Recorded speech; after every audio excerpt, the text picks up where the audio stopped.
200 years. In 1703, famed architect Christopher Wren designed the 7th version of the church. Then in 1940, another great catastrophe struck. The Nazis bombed London. The 29th of December, 1940, during one of the Great Fire Raids, the church took a direct hit from a firebomb. The outer walls and the tower and spire survived, but the rest of it was a complete burnt-out shell. St. Bride's was completely obliterated, and plans were made to rebuild the church for the 8th time. Thanks, Ginger. But this time, it was a different story. When they began to clear away the debris, they actually found an ancient Roman road and a mysterious mass grave called a charnel house. So up until World War II, they had no idea that there was 1,000 years of history on this very site.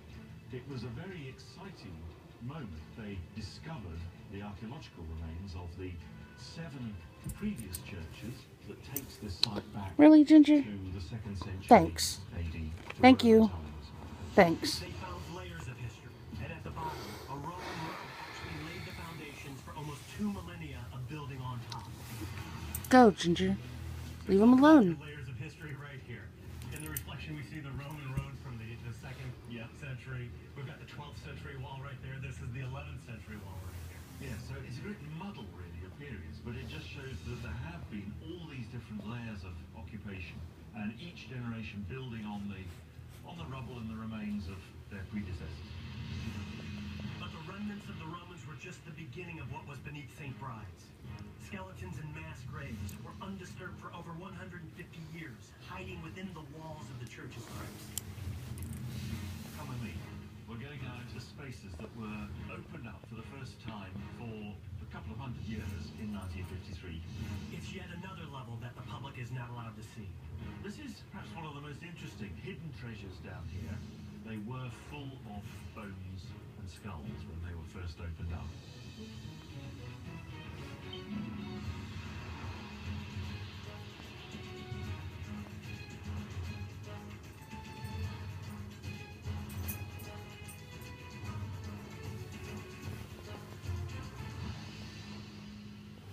This is a late 16th century charnel house.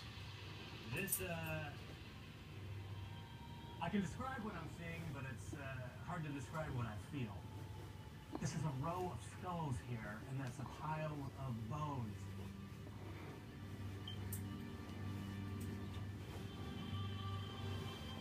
When you look in the soil, you can see layers of bone. They may even go down below what we can see now.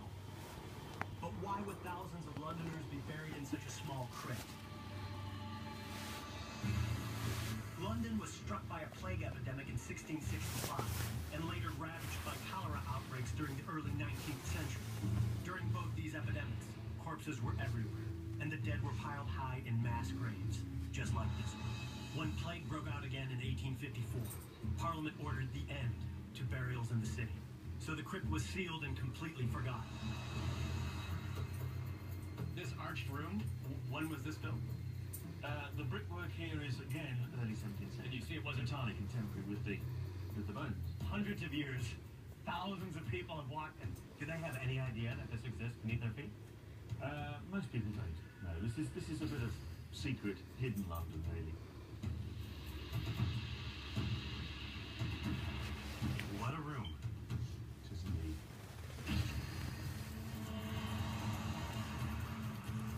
In less than 1 square block, you'll find 2,000 years of history buried underground.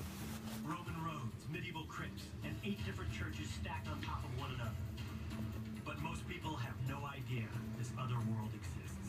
We're not always aware when we walk around the streets of London that we're walking on top of, in a sense, a whole city that's hidden in subterranean passages and tunnels. But we depend on all that for our daily lives. And there's some amazing tunnels and underground places around the wider parts of London.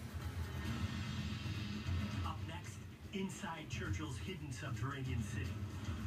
We've got something in the region of 50 rooms down here, all of which would have had a different purpose, and it was designed to accommodate something in the region of 150 to 200 people, the core nucleus of central government. Across America, people like Basketball Hall of Famer Dominique Wilkins are taking charge of their type 2 diabetes with non-insulin Victoza.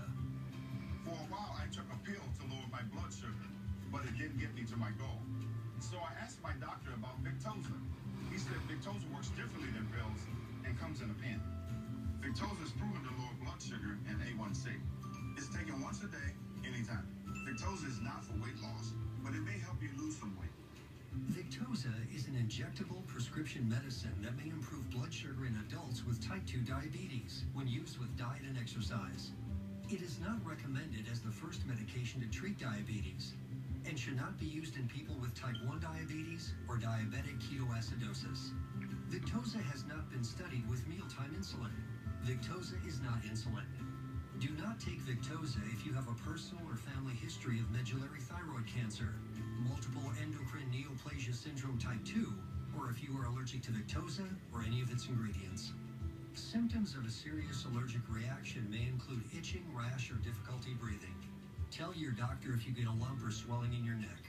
Serious side effects may happen in people who take Victoza, including inflammation of the pancreas, pancreatitis. Stop taking Victoza and call your doctor right away if you have signs of pancreatitis, such as severe pain that will not go away in your abdomen or from your abdomen to your back, with or without vomiting. Tell your doctor about all the medicines you take and if you have any medical conditions. Taking Victoza with a sulfonylurea or insulin may cause low blood sugar. The most common side effects are headache, nausea, diarrhea, and vomiting.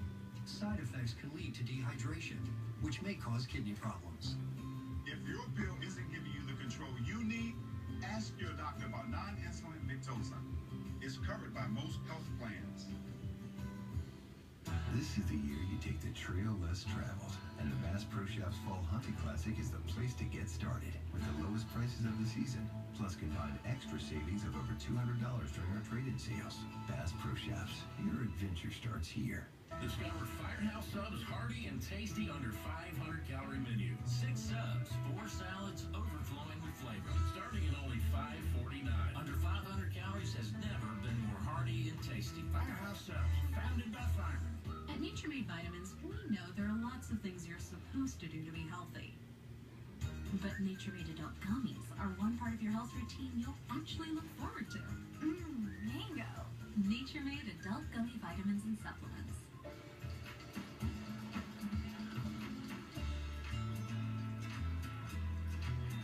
Even the brightest full moon has a dark side. Your job is to find it. Stay thirsty, my friends. In 3, 2, 1. The network believes Full House can be a success. Kind of renegotiation for the twins. Double. Each. To be dating Paula Abdul. You're still on that kid show, right? This isn't just about you, it's about all of us. The Unauthorized Full House Story premieres tonight at 8 on Lifetime. Tonight on H2, it's America's Book of Secrets. At 8, Lost Treasures. At 9, The Billionaire Agenda. And at 10, it's Area 51.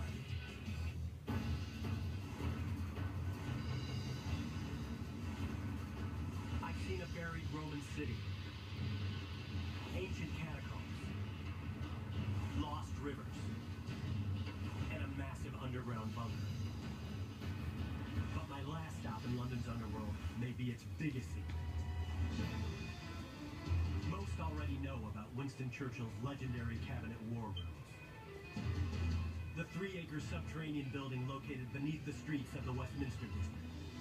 The problem was that Hitler also knew about it, making the war rooms a perfect target.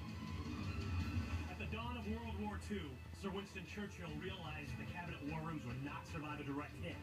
He needed a top-secret standby location. The solution? A bomb-proof engineering marvel 40 feet below suburban London. Its code name? Paddock. Today, its location is still relatively unknown.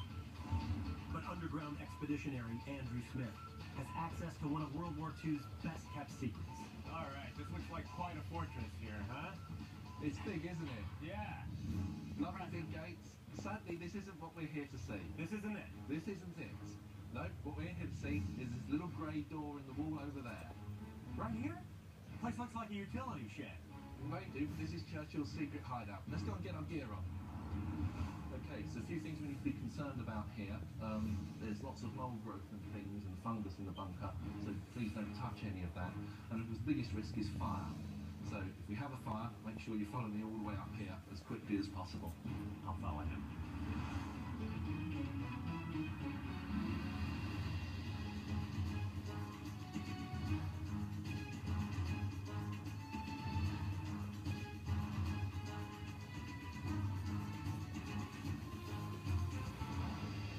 Okay, so let's go down. Watch your footing here.